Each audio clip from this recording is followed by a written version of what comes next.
다니엘 기도의 넷째 날, 주여 환상을 주시옵소서라는 주제로 오늘 성령의 충만받으면 나타나는 현상에 대해서 오늘 말씀하는 첫 시간인데, 우리 구름날개가 찬양하는 것을 보고 같이 뒤에서 찬양을 하면서 제 마음에 드는 소원이 나도 찬양인도 했으면 좋겠다라는 생각이 들었습니다.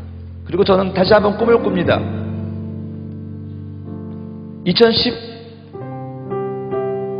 2013년도에 꾼 꿈은 우리 대학 청년국이 2018년도에 평양에 가서 더 홀리 스피릿 페스티벌을 하는 거였습니다. 자칫 잃어버렸던 것 같이 느꼈던 그 꿈이 다시 살아나는 것 같습니다. 2018년도에 하나님께서 우리들을 버스 250대에 나눠 타고 그 평양 대부흥이 일어났던 그 장소에 다시 가서 우리가 주님을 높이고 주님을 예배하고 그럴 때가 있을 것입니다. 북한의 회복을 위해서 기도하는 그런 꿈을 꾸게 됩니다. 2020년도에는 전 세계에 아직도 복음이 전해지지 않는 곳, 저 IS 국가에 이르기까지 우리 청년들이 배낭을 메고 10만 명 이상 되는 사람들이 복음을 들고 한 번에 파송되는 그러한 꿈을 꿉니다. 예전에 여의도 순부원교회가 이 예배 때 밀려들어오는 성도들 때문에 마포대교가 막히고 여기에 트래픽 잼이 생겼던 것처럼 아마 그때는 인천공항이 폭발할 것입니다. 사람들이 하도 많이 모여서요. 근데 바캉스 떠나고 휴가를 떠나려고 모이는 사람들이 아니라 복음을 가득 실은 배낭을 진 저와 여러분 같은 청년들이 주님의 오실 길을 예비하러 길을 나서는 것입니다. 아멘. 여러분, 우리를 찾아오신 성령님은 우리를 변화시킵니다. 여러분들이 우리 이 다니엘 기도회의 전체적인 흐름을 알고 이 다니엘 기도회에 참석하면 매우 도움이 됩니다. 그래서 제가 잠시 설명을 드리면, 우리 다니엘 기도회 21일 동안 크게 4가지의 주제와 단계가 나눠져 있습니다. 첫째는 성령님의 찾아오심입니다. 그리고 오늘부터는 성령 충만 받으면 나타나는 현상에 대해서 우리가 예배하고 기도합니다. 다음 주부터는 성령 충만은 교회를 위한 것인데 그것을 우리가 예배하고 말씀을 나눕니다. 그리고 영적 침체에서 벗어날 수 있는 성숙을 향한 성령 충만에 대해서 우리가 예배를 드리고 기도를 드립니다. 여기에 발맞춰서 여러분, 성령 충만의 증거가 뭐라고 그랬습니까? 첫째가 변화입니다. 둘째가 능력입니다. 셋째가 응답입니다. 넷째가 증인입니다. 성령님이 찾아오심으로 말미암아 우리들은 변화받았습니다. 우리의 신분이 변화받은 것입니다. 우리의 생각이 변화된 것입니다. 우리의 환경과 상황이 변화된 것입니다. 그것을 위하여 주님께서, 성령께서 우리를 거듭나게 하시고 성령으로 침례해 주셔서 하나님의 자녀로서, 하나님의 능력의 자녀로서 우리의 신분을 바꿔주시고 우리의 존재를 바꿔주시는 것이고 우리의 과거의 생각을 바꿔주시는 것이고 과거의 모든 환경을 바꿔주신 것입니다. 변화가 임한 것입니다. 여러분들은 이미 영적으로 다 변화받은 사람들입니다. 이제 마음과 생각과 여러분들의 삶이 변화받으면 되는 것입니다. 근데 그런 온전한 변화를 위해서 하나님께서 우리에게 능력을 주십니다. 성령의 능력을 주신다는 것입니다. 성령 충만 나타나는 현상이 뭐냐? 능력이 이제 여러분들 앞에 나타난다는 것입니다. 제일 먼저 우리에게 찾아오는, 우리가 만나는 그 능력의 현상은 무엇입니까? 새 방언을 말하는 것입니다. 믿음을 갖는 것입니다. 흔들리지 않는 믿음. 성령이 오시면 구원의 확신이 있고 흔들리지 않는 믿음을 가지고 말할 수 없는 기쁨과 평강을 가지며 하나님께서 주시는 은사가 나타난다는 것입니다. 표적이 나타난다는 것입니다. 이번 주는 여러분 표적이 나타나는 시간입니다. 하나님의 능력이, 여러분들 안에 계시는 성령의 능력이 여러분들도 느낄 수 있도록 나타나는 그런 시기라는 것입니다. 그러한 능력을 사모하시면서 기도하시고 말씀 들으시기 바랍니다. 그리고 다음 주부터는 정말 이 교회를 위해서 하나님께서 우리들에게 기적과 이사를 베푸십니다. 여러분들의 기도가 응답되는 것이고 여러분들의 삶 가운데서 놀라운 변화가 있다는 것입니다. 그리고 마지막으로 우리가 예수를 높이며 예수님을 증거하는 증인의 삶을 위해서 그러한 하나님의 은혜와 성장시키는 그런 은혜가 있을 거라고 좀 믿습니다. 우리를 찾아오신 성령님은 우리와 함께 임재하시며 우리를 거듭나게 하시고 또 성령으로 침례주셔서 우리로 말미암아 하나님의 다스림과 지배 속으로 이끌어 가십니다. 이럴 때 나타나는 첫 번째 표적이 뭐냐? 회복의 역사가 있다는 것입니다. 우리들에게 나타나는 현상 가운데 제일 두드러지는 것이, 아니 전체적으로 말해서 회복의 역사가 있다는 것입니다. 회복의. 잃어버렸던 꿈과 환상이 생겨나며 잃어버렸던 자아가, 자신감이 다시 찾아지며 잃어버렸던 열정이 회복이 되는 그런 시간이 될 줄로 믿습니다. 그래서 오늘 이 시간에 그런 것을 사모하면서 우리 한번 기도 먼저 합시다. 성령이여, 우리에게 회복의 역을 허락하여 주시옵소서. 주님의 능력이, 주님이 나와 함께 하시다는 표적이 드러나게 하여 주시옵소서. 오늘 찬양할 때 닫힌 문들아 열릴지어라 그랬습니다. 닫힌 문이 무엇입니까? 우리 개인에게는 우리의 마음이라는 것입니다. 우리의 생각이라는 것입니다. 주여, 이 시간에 우리의 마음을 열어주시옵소서. 우리의 생각을 열어주시옵소서. 하늘의 문을 열어주시옵소서. 우리의 문이 하늘의 문과 맞닿을 수 있도록 성령이여 도와주시옵소서. 불을 내려주시옵소서. 역사하여 주시옵소서. 그런 마음으로 기도하고 찬양할 때 말씀을 통해서 하나님의 놀라운 은혜가, 기도를 통해서 하나님의 놀라운 능력이 우리 가운데 임할 줄을 믿습니다. 우리 한번 찬양하고 기도하도록 하겠습니다. 불을 내려주셔서 우리 힘차게 찬양하고 우리 한번 마음을 여는 기도 하도록 하겠습니다.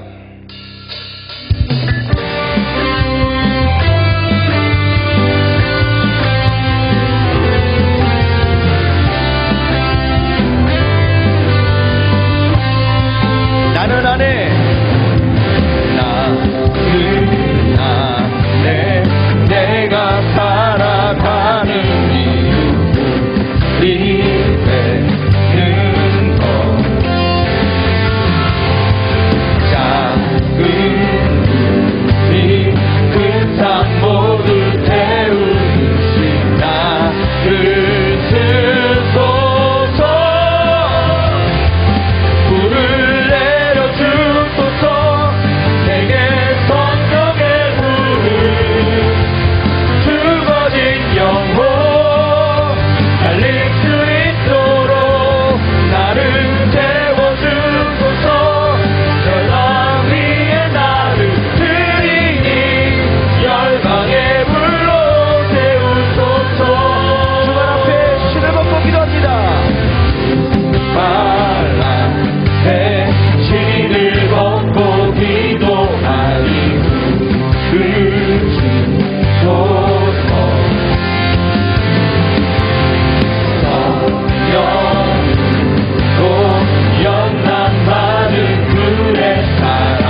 사랑하는 주님, 주님 앞에 무릎을 꿇었습니다. 하늘의 문을 열어주시옵소서. 우리들의 마음의 문을 열어주시옵소서. 그래서 아버지 하나님, 하늘로부터 내려오는 신령한 복을 받게 도와주시옵시고, 다시 한번 주께서 회복시키시는 열정과 꿈이 회복되게 도와주시옵시고, 우리들이 다시 한번 하나님이 주신 사명을 기억하고 다시 일어설 수 있는 용기와 담대함을 허락하여 주시옵소서. 오늘 이 시간에 나사렛 예수 이름으로 명하노니 오늘 우리 예배를 방해하는 모든 흑암의 세력이 떠나갈 지어다. 이 시간 이 공간이 예수 그리스도의 이름으로 지배되고 통치될 지어다. 예수님의 보혈로 우리들의 모든 마음을 씻겨주시다. 미처 세상에 두고 온 마음이 있다면, 아직까지 내 마음 가운데 자유함이 없다면, 보혈을 의지하고 나아가온 이 주 예수여, 우리에게 자유함을 주시옵시고, 아버지의 마음을, 아버지의 쓰시는 뜻을 온전하게 받아들일 수 있도록 주님 준비시켜 주시고 역사하여 주시옵소서. 예수님 이름으로 축복하고 기도합니다. 아멘. 할렐루야. 우리 앞에 사람에게 이렇게 인사하겠습니다. 오늘 주님의 회복이 당신에게 있습니다. 요엘서 2장 28절에서 32절 말씀, 우리 교환에 있는 것을 한번 다 같이 읽도록 하겠습니다. 시작. 그 후에 내가 내 영을 만민에게 부어주리니 너희 자녀들은 장래일을 말할 것이며 너희 늙은이는 꿈을 꾸며 너희 젊은이는 이상을 볼 것이며 그때 내가 또 내 영을 남종과 여종에게 부어줄 것이며 내가 이적을 하늘과 땅에 베풀리니 피와 불과 연기 기둥이라. 야훼의 크고 두려운 날이 이르기 전에 해가 어두워지고 달이 핏빛같이 변하려니와 누구든지 야훼의 이름을 부르는 자는 구원을 얻으리니 이는 나 야훼의 말대로 시온산과 예루살렘에서 피할 자가 있을 것이며 남은 자 중에 나 야훼의 부름을 받은 자가 있을 것입니다. 아멘. 주여 환상을 주시옵소서라는 오늘 제목을 붙여봤습니다. 여러분, 회복의 의미가 무엇인지 아십니까? 회복한다는 것은 세 가지의 의미가 있습니다. 첫째는 복원의 의미가 있습니다. 복원 또는 복구하는 의미가 있다는 것입니다. 이것은 그림이나 또 어떤 창조물들을 원상태로 돌리는 것입니다. 이것을 우리는 회복이라고도 얘기를 합니다. 복원과 또 복구의 의미가 있죠. 두 번째는 우리가 회복이라고 할 때는 부활의 의미가 있습니다. 이 부활의 의미는 어떤 거냐? 제도나 법이 부활된다는 것입니다. 과거에 어떤 가지고 있던 집행되었던 법이 폐지되었다가 다시 부활한다는 것입니다. 두발 자유화가 됐다가 다시 머리를 깎으라는 법이 부활된다는 것입니다. 이게 또 회복이라는 것입니다. 세 번째의 의미는 반환되었다는 뜻이 있습니다. 토지라던가 임대한 건물, 집, 그런 것들이 이제는 원상태로 원주인에게 돌려주는 것, 그것을 우리는 회복이라고 합니다. 반환의 의미가 있다는 것입니다. 성령 충만은 우리들에게 회복을 줍니다. 그래서 우리들의 망가졌던 마음이 원상태로 복구되는 것이고 우리 인간의 존재가 원상태로 복구되는 것입니다. 우리를 지배하던 하나님의 법으로, 성령의 법으로 우리가 복구되는 것입니다. 부활되는 것입니다. 빼앗겼던 우리들의 마음이, 우리들의 삶이, 가시와 엉겅퀴를 내던 우리의 환경이 다시 한번 젖과 꿀이 흐르게 된다는 것입니다. 다시 반환된다는 것입니다. 빼앗겼던 것들이 다시 돌아온다는 것입니다.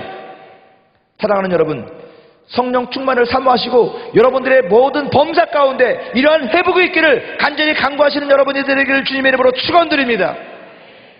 성령님은 우리에게 오셔서 이러한 회복을 주십니다.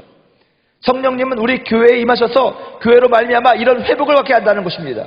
성령님은 우리 나라에 임하셔서 이 나라, 이 민족이 다시 한번 하나님의 원하시는 그 모습으로 복구되어지고 또 하나님이 다스리던 그 법으로 부활되어지고 빼앗겼던 영토와 사람들과 모든 소유가 반환되는 그런 역사가 있다는 것을 믿으시기를 주님의 이름으로 축원드립니다.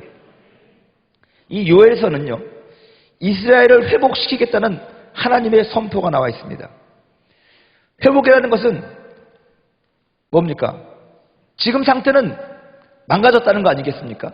다시 되돌려 가야만 하는 상황이라는 거 아니겠습니까? 이스라엘의 상황이 과연 그 당시에 어쩌했길래 하나님께서 요엘 선지자를 통해서 이스라엘의 회복을 이렇게 선포하시는 것입니까? 요엘서 1장 4절에 보면은 이런 말이 있습니다. 팥중이가 남긴 것을 메뚜기가 먹고 메뚜기가 남긴 것을 느치가 먹고 느치가 남긴 것을 황충이 먹었도다. 이 농사를 망친 농부들의 마음과 처지와 같은 심정이 바로 이스라엘을 바라보는 하나님 아버지의 심정이었습니다. 그 상황이 어땠냐면 팥중이라는 메뚜기과보다 더 큰 그 곤충이 와가지고 농작물을 다 먹어버렸습니다. 한번 쓸고 갔습니다. 그것만 해도 얼마나 큰 낭패입니까? 근데 그가 먹다 남긴 것을 그보다 작은 메뚜기가 와가지고 먹어버린 것입니다. 메뚜기가 한번 쓸고 가니까 그다만 남은 것이 없고 부스러기가 땅에 떨어져 있는데 느치라는 것이 와가지고 땅에 떨어진 부스러기조차도 먹어버린 것입니다. 이제는 정말 나눌 것이 없는 것 같았는데 좁쌀만한 그들이 먹다 남은 부스러기들이 땅에 깔려 있었습니다. 근데 황충이가 와가지고 그것조차도 우리 눈에 보이지도 않는 그것조차도 다 먹어버렸다는 것입니다. 이게 뭡니까? 철저히 망했다는 것입니다. 남은 것이 하나도 없고 재기불능이라는 것입니다. 어떤 그 미련을 남겨주지 않고 완전히 싹 먹어버린 것입니다. 국물도 없는 것입니다. 사탄의 공격은 이렇습니다. 우리를 사탄은 봐주지 않습니다. 죽이고 우리를 도적질하고 멸망시킬 때까지. 근데 잘못했어, 항복이야. 여러분, 하나님의 법은 링 위에서 싸우는 거라서, 경기라서 법이 있지만 사탄이는 길거리 싸움터 같아가지고 아무리 항복이야 로프를 잡아도 우리가 죽을 때까지, 완전히 멸망할 때까지 공격하는 것이 사탄입니다. 제가 중학교 2학년 때 시계를 뺏긴 적이 있습니다. 중학교 올라갔다고 예전에는 누르면 빨간불이 탁 들어오는 전자시계가 유행했는데 저희 아버지가 중학생이 됐다고 그걸 사줬어요. 카시오. 그때 카시오는 최고였습니다. 자연스럽게 다녔는데 제 학교가 고려대학교 뒷산에 있었거든요.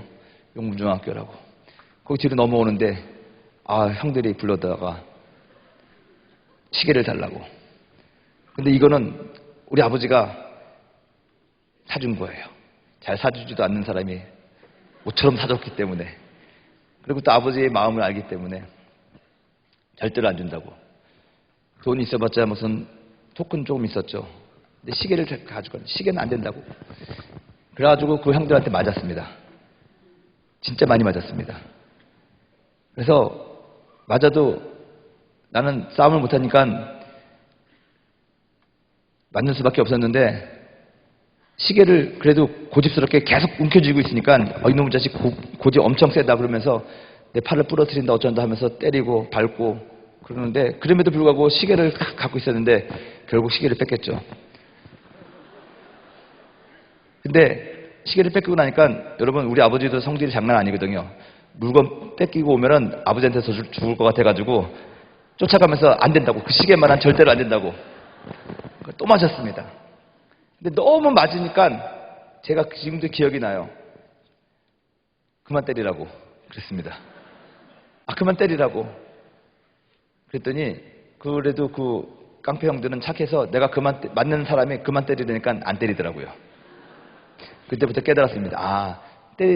맞다가 너무 힘들면 그만 때리라고 그래야겠구나. 그런 마음이 들었습니다. 고등학교 3학년 때 학생부임한테 걸려가지고 뭐 하다가 걸려가지고 맞았습니다. 엎드려 뻗쳐 해가지고 그래가지고 40대씩 그래서 저보다 앞에서 맞는 애들이 한 40대 맞는 것 같더라고 진짜. 근데 저렇게 맞다가 난 죽을 것 같아요. 그래가지고 그래도 일단은 엎드려 뻗쳐를 했죠. 한 10대 맞았나요? 죽을 것 같아요. 그래서 뭐라 그랬냐면 그만 때리세요 그랬습니다. 근데 우리 선생님이 기가 막힌 거는 그만 때리라니까 뭐라고 임마 그러더니 안 때리시는 거예요. 여러분 너무 고통이 심하면 이제 그만해 그러세요. 그럼 안 해요. 근데 안 하는 종족이 하나 있어요. 사탄이 종족이요. 사탄이는요 포기를 몰라요. 그래서 그만하지. 근데 우리가 죽을 때까지 하는 거예요. 제가 왜 이 말을 하냐면요, 우리들을 공격하는 것 가운데 우리 스스로 뭘 잘못해서 공격당하는 경우도 있고 몸이 아플 수도 있어요. 그리고 일이 잘 안 될 수도 있어요. 근데 사탄이가 공격하는 육신의 아픔이 있고 사탄이가 공격하는 어떤 환경에 저주가 있다는 거예요. 여러분들이 잘 분별하셔서 이게 사탄이가 하는 거다 그러면 그만하려고 해도 걔네들은 그만 안 하니까 꾸짖어서 쫓아내야 된다는 거예요. 그거는 약 먹어도 낫지 않아요. 이거는 아무리 수습하려고 해도 수습이 안 되는 거예요. 그거는 기도로서 물리쳐야 되는 거예요. 나사렛 예수 이름으로 명하니 당장 내 몸에서 떠나가라! 내 가정에서 떠나가라! 내 직장에서 떠나가라! 내 생각에서 떠나가라! 마귀는 쫓아는 거지 달랜다고 되는 게 아니에요. 이스라엘이 지금 마귀의 공격을 받은 거죠. 어떻게 보면 원수의 공격. 남는 게 없는 거예요. 여러분, 이러한 모습이 이스라엘의 모습이었는데 혹시 오늘날 저와 여러분들의 모습은 어떻습니까? 오늘날 이 교회와 이 세상의 모습은 어떻습니까? 요즘에 참 교회의 모습을 보면 갈 때까지 간 것 같아요. 교회에서 세상 법정에서 싸우는 일들이 비일비재하게 일어납니다. 장로님이 목사님을 고발하고 목사님이 장로님을 고발하고 목사가 목사를 고발하고 얼마 전에는 어느 교회에서 목사끼리 칼부림이 났죠. 볼 거 다 보여준 것입니다. 끝까지 간 거예요.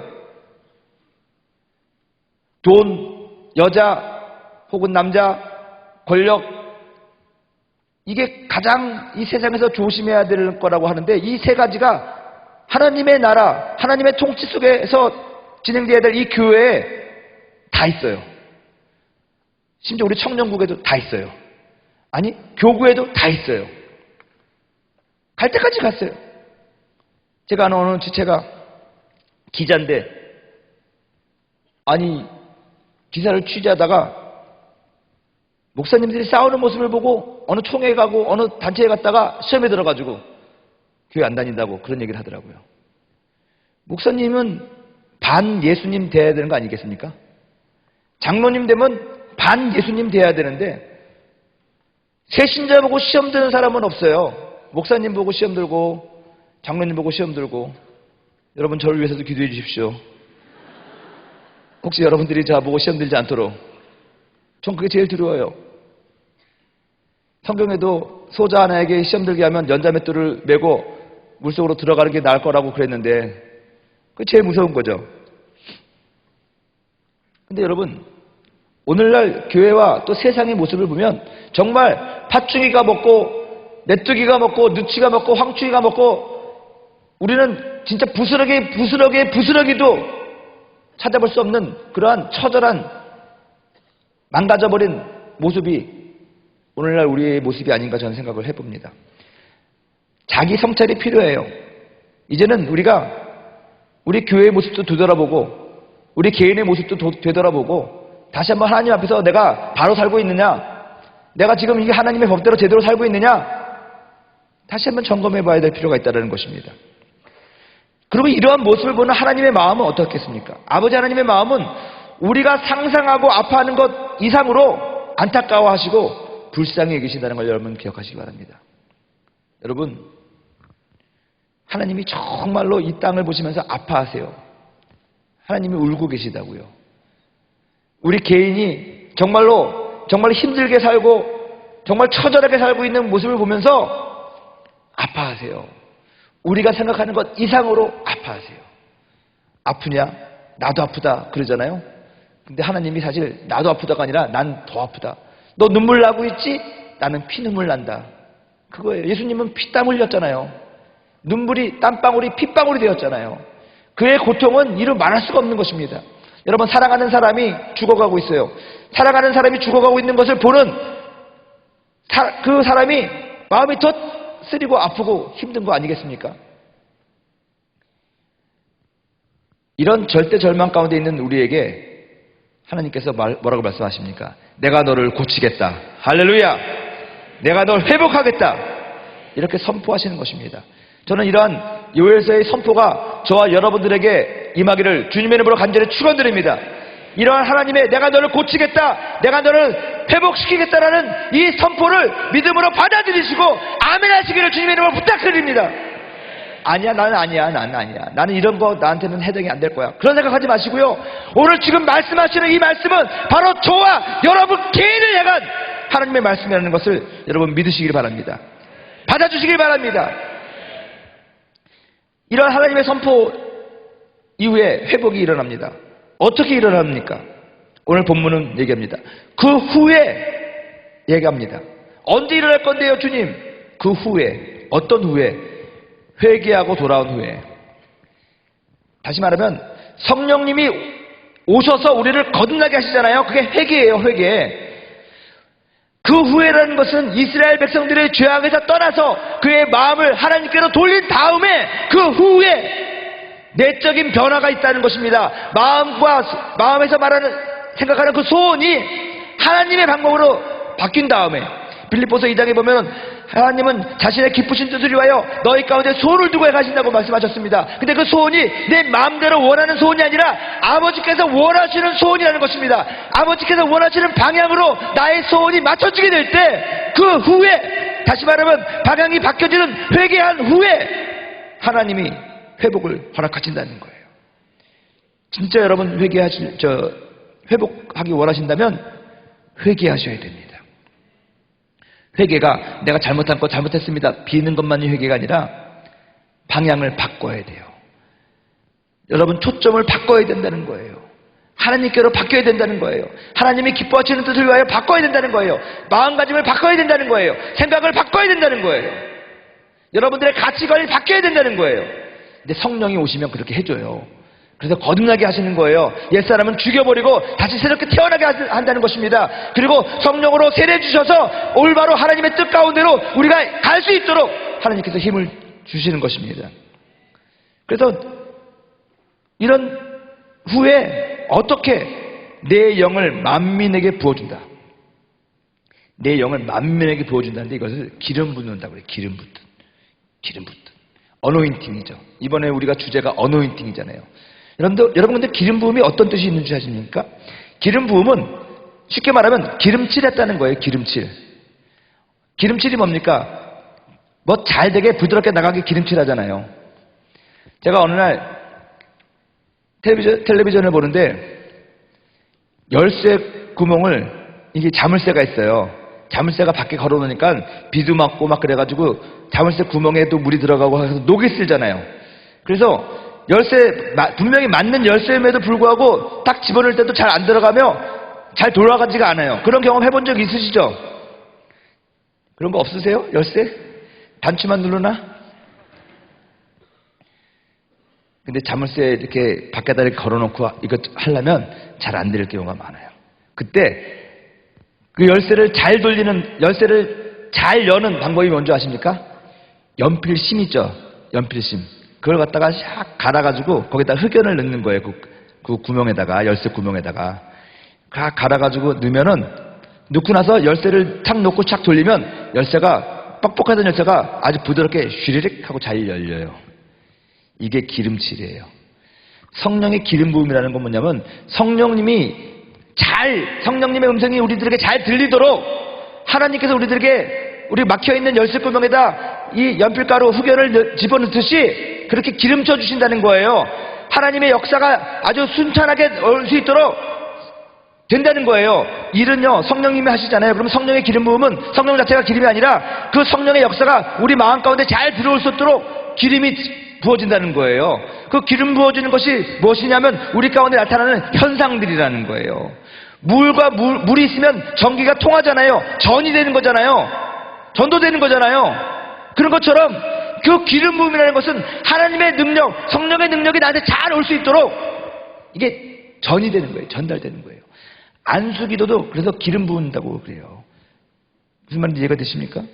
그 주의종이, 성령 충만한 주의종이 여러분들에게 탁 안수를 하면 그것이 전이 되는 거예요. 그게 성령이 이렇게 통과해가지고 이렇게 나가는 거거든요. 근데 어쩔 때는 주의종보다 기도 받는 사람이 더 성령 충만해가지고 돌이 이렇게 올 수도 있어요. 실질적으로 제가 네팔에서 봤어요. 우리 단기 선교팀이 와가지고 기도 사역을 했는데 그 월드미션 온 친구들 중에서 성령 세례 못 받은 친구가 안 받은 친구가 한 명 있었는데 첫날 막 기도회 할 때 좀 무서웠대요. 그리고 막 쭈삣쭈삣했대요. 나는 나 자신도 방언도 못하고 성령 못 받았는데 저 사람한테 할 수 손 얹고 기도할 수 있을까? 그런데 그 다음 날 당대하게 손을 얹고 기도하라고 그랬더니 순종해가지고 담대하게 손을 얹었는데 지금 막 성령 막 받은 사람한테 손을 얹었나 봐요. 그래가지고 자기가 성령 받은 사람에게 손을 얹은 적 자기가 전달받아가지고 자기가 알랄라 다다다 하고 방언하고. 이게 기름 부음의 역사예요.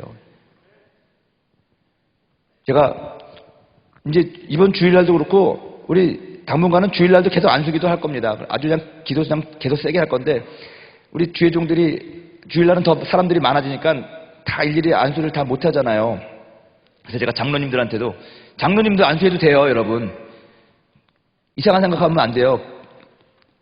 목사도 원래 장로예요. 똑같은 그건데 말씀 전하는 장로고 여기는 치리하는 장로고 그렇죠. 그래서 장로님도 여러분들에게 안수할 수 있어요. 그러니까 다 안수해도 이상하게 생각하지 마세요. 근데 아무튼 지난주에 제가 사람 많으니까 우리 장로님한테도 안수하라고 그랬습니다. 우리 장로님들이 아주 대부분의 장로님들은 열심히 안수 기도도 해주고 이렇게 등어리에도 손 얹고 기도해 주시고 그러는데 몇 분은 또 안수 안 하고 밖에 뒤에서 이렇게만 보고 있더라고요. 그래가지고 제가 얘기했어요. 자신감 있게 손을 얹어서 장로님의 기름 부음을 다른 사람한테 전가시키라고. 그래야지 우리 지체들이 방언도 하고 성령 받고 그러지 않냐고. 그렇게 제가 권면한 적이 있는데 사랑하는 여러분, 이 기름 부음은 전이 전달을 위한 임파테이션의 역사가 있다는 것을 여러분 기억하시기 바랍니다. 우리가 회개하고 우리 방향을 하나님께로 바꾸고 또 우리가 그러므로 말미암아 하나님과의 관계가 회복되고 성령님이 거듭나게 하신 다음에 이 성령에 침례 주셔가지고 우리가 아주 하나님의 음성과 하나님의 어떤 임재를 보다 확실하게 자신감 있게 느끼게 되거든요. 그때 비로소 하나님께서 기름 부어 주시는 것을 여러분들이 느껴요. 그리고 이 기름 부어 주심이 성령님의 어떤 그런 특별하신 뜻과 음성을 우리를 하여금 빨리 캐치하게 해요. 잘 알게 해요. 예전에는 2번 들어야 알던 것을 한 번 듣게 한다라는 거예요. 그 기름 부음의 증거가 뭐냐면 혼자서 기도하는 것보다 둘이 기도하면 훨씬 더 기도가 잘 되죠. 여러분 혼자서 이렇게 예배를 10사람이 드렸을 때하고 이렇게 1000명이 넘는 사람하고 드렸을 때는 그 기름 부음이 달라요. 여러분들 스스로가 그걸 느낄 거예요. 100명이 예배 드리는 것과 10,000명이 예배 드리는 것은 완전히 그 기름 부음과 그 역사가 다르다는 거예요. 같이 우리가 이것이 기름 부음에 묶여져가지고 전이가 되기 때문에 서로 간에 영향을 받기 때문에 그러는 거예요. 아멘. 여러분 우리가 지금 수요일이나 금요일에는 부석 성전으로 흩어져가지고 예배 드리죠. 그때도 물론 성령 충만하지만 그때보다 이렇게 대성전에 한 자리에서 모여서 예배 드릴 때는 더 뜨거워요. 여러분들이 받는 그 느낌이 더 강해요. 왜 그러냐? 기름 부음이 있기 때문에 그래요. 나만 기름 부음이 있는 것이 아니라 여러분들 각자 기름 부음이 있기 때문에 그것이 합쳐지니까는 훨씬 더 하나님과 성령님과 저와 여러분과의 소통도 아주 쉽게 된다는 거예요. 제가 지금 설명 잘하고 있습니까? 반응이 없어요. 아멘. 세 번째, 여러분, 이 성령께서 주시는 회복이 있는데 그때 나타나는 현상을 지금부터 이제 얘기를 할게요. 이게 본론입니다. 그리고 기도합시다. 성령께서 우리에게 오셔가지고 성령 충만 받으면 나타나는 현상이 크게 3가지가 있는데 첫째는 마음의 변화가 일어나요. 내적인 변화죠. 근데 마음의 변화가 일어나는 현상이 어떻게 나타나냐? 꿈이 회복이 돼요. 여러분, 우리는 바라는 것이 별로 바라는 걸 없이 살 때가 있어요. 근데 갑자기 하고 싶은 것이 생각나요.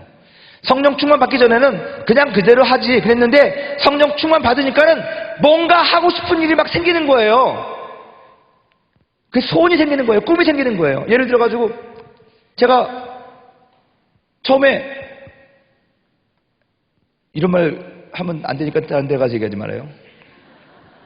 처음에 이 청년장 됐을 때 막 꿈에 불타가지고 우리 캠퍼스 가서 하고 KTX 가서 하고 국회 가서 하고 나중에는 우리 평양에 가가지고 대동강변에서 하자 페스티벌을. 그러다가 꿈이 꺾였잖아요. 그래가지고 아유 그런 거 다 부질없지 뭘 해 하기는 그래 그냥 튀지 말고 그냥 어느 지체랑 얘기하고 있는데 그 지체가 저한테 그랬어요. 목사님 저희 꿈은 정년퇴직하는 게 꿈이에요. 그래서 그래 아멘 나도 정년퇴직하는 게 괜히 뭐 한답시고 이렇게 해서 주변부 고생시키지 말고 그런 마음이 들었었죠. 안 들었다 그러면 좀 그럴까요? 그리고 다시 여기 왔잖아요. 다시 왔어도 그냥 이제는 조용히 꼬리 내리고 내게 주어진 일 충성을 다하면서 시키는 거 아멘 하고 들어도 못 들은 척 봐도 못 본 척 그래 나 아니라도 그거 충분히 다 할 수 있을 거고 하나님의 교회가 뭐 내가 떠든다고 되냐 하나님이 하시겠지 뭐 그런 생각했어요. 사실은 여러분한테도 미안해요. 그래서 어쩔 때는 막 그냥 여러분들이 나한테 목사님 뭐라고 나한테 비전을 막 팔아요. 막 형제들이 와가지고 목사님 다시 오셨으니까 그거 해야 되는 거 아니겠습니까? 그러면 그래 너네들이 언젠가 할 거야. 근데 오늘 이 설교를 준비하다가 아까 우리 그룹날개가 찬양하는데 민족의 가슴마다 피 묻은 그리스도의 그걸 하는데 갑자기 내 마음에 피가 막 묻어나는 것 같아요. 다시 하고 싶은 거예요. 다시 북한 가고 싶은 거예요. 다시 선교하고 싶은 거예요. 여러분 잃어버렸던 꿈이 생각나는 거죠. 여러분만 성령 충만 받는 것이 아니라 지금 나도 성령 충만 받고 있는 중이거든요. 그래서 야 민족의 가슴마다 우리 한반도 사람만 남한 사람만 민족이 아니라 저 북한 사람도 우리 같은 민족인데 저 북한 땅에 1907년에 일어났던 그 놀라운 부흥의 현장에 다시 한번 그리스도의 깃발을 꽂으러 가자. 이렇게 하고 싶은 거예요. 할렐루야. 성령 충만한 현상이 가운데 하나가 뭐냐면 꿈이 회복되는 거예요. 그래서 오늘 여러분 기도할 때 주여 나에게 성령 충만을 주셨고 하다면 나에게 다시 한번 잃어버렸던 꿈이 회복되게 하여 주시옵소서. 다시 어떤 것을 위하여 갈 수 있는 목표가 생기게 하여 주시옵시고 열정이 생기게 도와주시옵시고 비전을 보게 하여 주시옵소서. 그렇게 기도하시기 바랍니다. 오늘 성경에 나왔잖아요. 너희 자녀들은 장래일을 말할 거예요. 여러분 꿈꾸는 사람의 장래일을 말하는 것입니다. 그냥 예언하는 것이 아니에요. 꿈꾸는 사람들은 그 꿈을 항상 생각하고 기억하기 때문에 말을 하더라도 그것을 얘기하게 된다는 것입니다. 아직 내 손에 잡힌 것이 없습니다. 눈에 보이는 것이 없습니다. 하지만 꿈꾸기 때문에 그것이 나에게 이루어질 것 같이 생각하기 때문에 그것을 말할 수밖에 없다는 거예요. 젊은이들이 자녀들이 그렇게 얘기해요. 늙은이들은 꿈을 꿔요. 이제는 내 인생 끝났다 하고 뒷방 요인으로 살아가는 것이 아니라 새로운 꿈을 꾼다는 거예요. 다음 세대를 꿈꾼다는 거예요. 다음 세대를 꿈꾸기 때문에 다음 세대를 위하여 자리를 내어주고 사람을 키우고 준비한다는 거예요. 오늘날 왜 한국 교회가 늙어졌습니까? 다음 세대 그러는데 왜 다음 세대를 위한 확실한 배려와 그런 것이 없습니까? 어른들이 꿈꾸지 않기 때문에 그래요. 다음 세대에 대한 꿈이 없기 때문에 그래요. 왜 꿈이 없습니까? 성령 안 충만하니까 그렇지. 너희 젊은이들은 환상을 본다고 그랬어요. 이상을 본다고 그랬어요. 이상. 비전이에요. 비전. 비전은 뭐냐? 하나님의 계획이 비전이에요. 나를 향한 하나님의 계획이 내가 볼 비전이라는 거예요. 여러분 우리들 가운데 여러분들이 기도하면서 하나님의 그 계획을 아시고 깨닫게 되시고 그런 비전을 보시는 여러분들이 많아지기를 주님의 이름으로 축원을 드립니다. 오늘 그렇게 될 겁니다. 기적과 이사가 나타나요. 내가 또 내 영을 남종과 여종에게 부어줄 것이며 내가 이적을 하늘과 땅에 베풀리니 그러셨어요. 막 핏빛이 나타나고 막 그러죠. 이게 기적과 이사는 뭐냐? 하나님 나라의 도래예요. 예수님이 침례 요한이 제자들을 보내서 예수님한테 물어봤어요. 오실 리가 당신입니까? 그랬더니 예수님이 뭐라고 대답해서 했습니까? 그들에게 내 이름으로 귀신이 쫓겨나가고 앉은 맥이 일어나며 하나님 나라가 임하는 것을 얘기해라. 기적과 이사는 왜 필요하냐? 하나님의 나라를 증거하는 거예요. 하나님의 나라를 우리에게 나타낸다는 거예요. 하나님 나라의 도래를 나타난다는 거예요. 지금 기적이 일어나는 것은 앞으로 장차 우리에게 올 하나님의 나라의 회복을 우리에게 계시하신다는 거예요. 여러분들의 상황이 정말로 기적이 필요해요. 기적과 이사가 필요해요. 인간의 힘으로 될 수가 없어요. 그럼에도 불구하고 하나님이 하게 하세요. 역사하세요. 와, 기적입니다. 죽을 병이 나았습니다. 파산했던 사람이 다시 살아나는 것입니다. 깨어졌던 관계가 다시 회복이 된다는 것입니다. 기적이 일어나요. 이사가 일어나요. 하나님 나라의 회복을 우리들에게 계시해 주는 거예요. 그것을 통해서.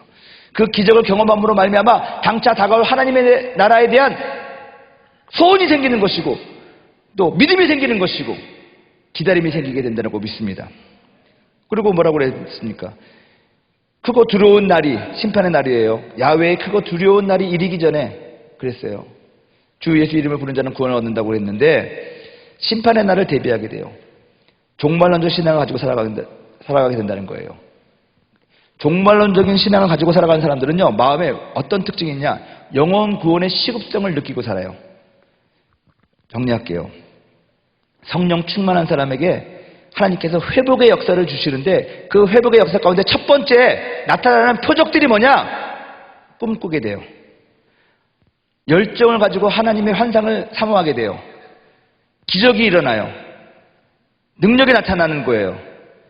그 다음에 더 중요한 것, 우리 마음 가운데 영혼 구원에 대한 시급성이 생겨요. 그래서 평상시에 그냥 스쳐 지나가던 사람도 보면 불쌍하게 보이는 거예요. 베드로와 요한이 항상 기도하러 갔는데 성령 충만 받고 난 다음에 올라갈 때는 성전 민문에 앉아있던 그 앉은뱅이가 예사롭게 보이지 않았다는 거예요. 불쌍하게 보였다는 거예요. 평생 저렇게 앉아서 구걸하는 것을 불쌍하게 여겼다는 거예요. 여러분들이 성령 충만하면 이 자리에서 나갈 때 노숙인들을 보면 불쌍한 마음이 들어요. 도와주고 싶은 마음이 들어요. 그것이 영혼 구원에 대한 시급성이에요. 전도하고 싶은 거예요. 택시를 타도 버스를 타도 아니 여러분들이 갈 때 여러분들의 가방에 전도지라도 넣고 다니고 싶어지는 거예요. 사람들을 만나면 전도하고 싶은 거예요. 가족에게 전화해서 전도하고 싶은 거예요. 자기 애인에게 전도하고 싶은 거예요. 오랜 친구들에게 전도하고 싶은 거예요. 성령 충만 받아서 우리가 환상을 보고 꿈을 꾸게 되고 잃어버렸던 열정이 생기게 되는데 여러분 이러한 현상들을 통해서 우리는 더욱더 하나님의 온전하신 뜻 가운데로 우리가 한 발짝 더 들어가는 것입니다. 그래서 오늘 이 시간에 기도할 때는요, 주여 나에게 성령 충만 주십시오. 우리가 어저께까지 우리 성령 침례 받기 위해서 기도했는데 아직까지 성령 침례 못 받은 사람은 오늘 표적을 구하세요. 하나님 나 방언하게 하여 주시옵소서. 내 안에 다시 한번 또 성령 충만 받아서 잃어버렸던 꿈이 회복되게 도와주시옵소서. 열정이 회복되게 도와주시옵소서. 나의 상황과 환경이 다시 한번 주님의 기적과 이사로 말미암아 변화받게 도와주시옵소서. 하나님 나에게 영혼에 대한 갈급한 그런 구령의 열정이 생기게 하여 주시옵소서. 없는 거 일부러 생기려는 것이 아니라 정말 성령이 역사하시면 그런 마음이 드니까 그러한 소원을 가지고 이 시간에 기도하시기를 주님 이름으로 축원드립니다. 오늘부터 일주일간 기도할 때는요, 특별히 이런 성령의 나타나심과 표적에 대해서 우리가 기도할 거기 때문에 함께 기도하는 것이 매우 중요합니다. 그래서 여러분 여기 혼자 오신 분도 있지만 같이 같은 구역원이 있다면 또 주변에 있는 사람들하고 같이 또 기도하기를 원한다면 혼자서 기도하다가 또 옆에서 도와주세요. 이 전이에요. 임파테이션. 기름 부음는 거예요. 기름 부은 거. 혼자서 기도하는 것보다 둘이 기도하면 더 그것이 매끄럽게 기름칠 친 열쇠처럼 열린다니까요. 그래서 이 시간에 기도할 때 먼저는 이제 성령 충만 받고 문제가 있고 또 간절히 기도하실 분들 이 복도로 나와서 기도해 주시고 무릎을 꿇고 기도해 주세요. 그럼 우리 주의 종들이 가면서 안수할 거예요. 그리고 우리가 지금부터 한 50분 정도 안 끊고 기도할 건데 기도하다가 또 안수 받고 안수 기도 받으신 다음에도 계속 기도하고 싶으면 기도하시고 이제 어느 정도 자기 마음 가운데 어떤 그런 충만함이 찼다고 생각하면 특별히 리더들은 먼저 기도하신 다음에 새로 오신 분들을 위해서 같이 가서 같이 손을 붙잡고 그렇다고 해가지고 남자가 여자를 너무 붙잡거나 그러면 안 돼요. 건전하게 손을 대고 그렇게 해서 간절히 기도할 때 그 기름 부으심 가운데서 하나님의 큰 신 기적의 역사가 일어날 줄 믿습니다. 우리 다 같이 자리에서 일어나서 우리 부어주소서 주님의 성령이라는 찬양 들으시고 우리 기도할 때 시간을 아끼기 위해서 옆에 나와서 기도하실 분들은 이 찬양하는 도중에 아예 복도로 나오셔가지고 무릎을 꿇으십시오. 그리고 나머지 분들은 일어서서 기도하시고 안수 받으신 다음에는 자리에 앉으셔서 기도하시고 또 그룹을 져가지고 기도해 주시기를 간절히 부탁드리겠습니다. 우리 통성 기도할 사람들 나와서 앞에 서시고요. 교회종들도 자기 자리에 위치해 주시기 바랍니다. 부어주소서 주님의 성령.